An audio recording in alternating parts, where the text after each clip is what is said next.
let's talk about Aftermath, Awesome. which is available now, esteemed audience. You can be pulling it up as we're talking. You can add it to your cart of whatever vendor you prefer, or check it out from the library. Will there be an audiobook available soon? There is an audiobook. It's already available. I'm glad you asked. This was a lovely little convergence of all of my various jobs and different life phases. I got to do the audiobook myself. I read the audiobook. So if you like hearing authors read their own work, you can download the audiobook and listen to me read Aftermath, which is, was just the thrill of a lifetime for me to get to put on my actor hat again, which is something I really hadn't done in probably a decade. And it was tremendously fun and such a great experience. Well, there's all of your acting training coming up once again. And of course, you're going to have to go out and do however many interviews like this forever for all of the books you're going to continue to write. Gosh, I mean, I should be so lucky. This is such a privilege. It's one of the things about being an aspiring writer for so long and wanting desperately to get published and, be part of it is, I've listened to podcasts like this one and several others for years. And you imagine like, oh, someday maybe I'll get to do that. And what will I say? And what will I do? And it's such a privilege to reach this moment and get to finally do it. Well, it's as promised before, I will not summarize your book. I won't make you sit through it. I'm also going to try not to read passages of it to you because I've done that in previous shows. And then future me hates past me. Like, oh, why did you make the author sit through you reading part of the book? So I won't do that tonight. Why don't you tell esteemed audience, kind of give them an overview of what they need to know about Aftermath, and then I've got all kinds of questions about how it was created. Great. Aftermath is the story of Lucy, who's a 12-year-old girl who loves math. She's sort of a self-appointed math whiz. And she and her parents moved to a new town following the death of her younger brother named Theo. And the book starts out about 8 months after Theo has passed away from a congenital heart defect, which means he's been sick pretty much all of his life. He was 5 when he died. They've kind of always known that he wasn't going to live very long, and he had a lot of medical and health problems. So Lucy's parents decide they want a fresh start, and they move to a new town that's not too far from their old town. The parents get to keep their jobs. Their life is pretty much the same, but for Lucy, this is a completely fresh start. And she knows at the start that the town they're moving to is a town where a school shooting happened 4 years earlier. And the kids that she's starting school with for 7th grade are all survivors of this mass shooting.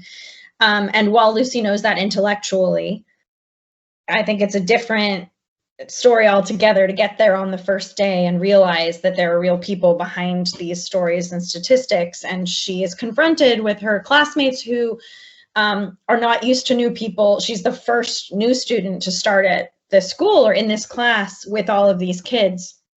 And they're not sure how to act around her either. So they're all fairly forthcoming and upfront with her about their experience in the school shooting, and kind of to get that out of the way. Everybody wants to tell her where they were and what happened to them and where they are now. And it really catches Lucy off guard, and she makes the choice to not tell them about her brother who died. She feels very much like grief can't be compared, and these people are survivors of something so big and so sudden and so violent that she can't possibly compare to the loss of her brother after a long illness. As she saw it coming, she got to say goodbye, a very different situation. So she keeps that a secret, and she's always found solace in math. Math is her thing. It's the way her brain works.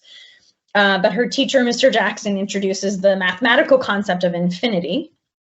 And all of a sudden, Lucy is faced for the first time with something in math that she doesn't quite understand. And Mr. Jackson also teaches an after-school class, which he convinces Lucy to take, which is a mime class.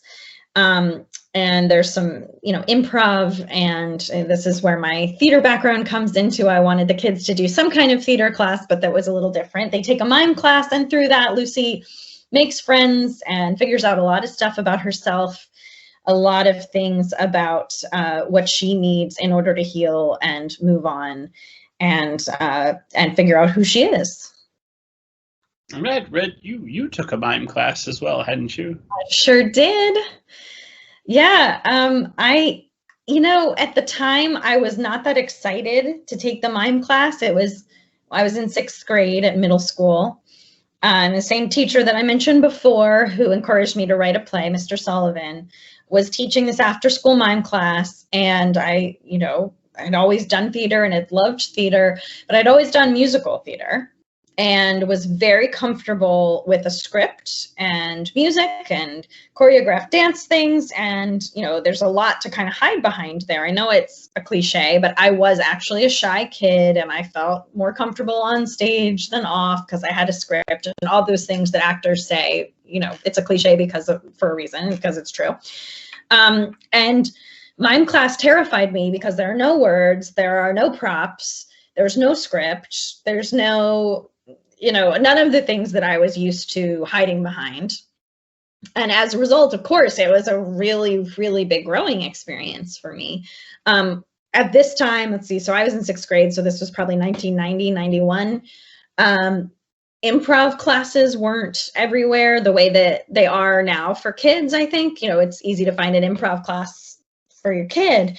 At the time, that wasn't something that I'd come across very much. So the idea of mime was partially that we got to improvise and craft and create our own stories. So I think it's also part of this whole thread of me becoming a writer. I got to make up a story that I got to act out in the mime show, as opposed to starting with a script that was already written for me. So it was a really formative experience for me. And when it came time to try and think of something that I wanted Lucy and her friends to experience in this book, I think mime was a really natural choice because, as the teacher says in the book, these are kids who have had a lot of words thrown at them in their short lives so far. These are kids who've survived a lot of trauma. They've all been to therapy. They've had a lot of assemblies. They've had a lot of group therapy. They've had a lot of discussions.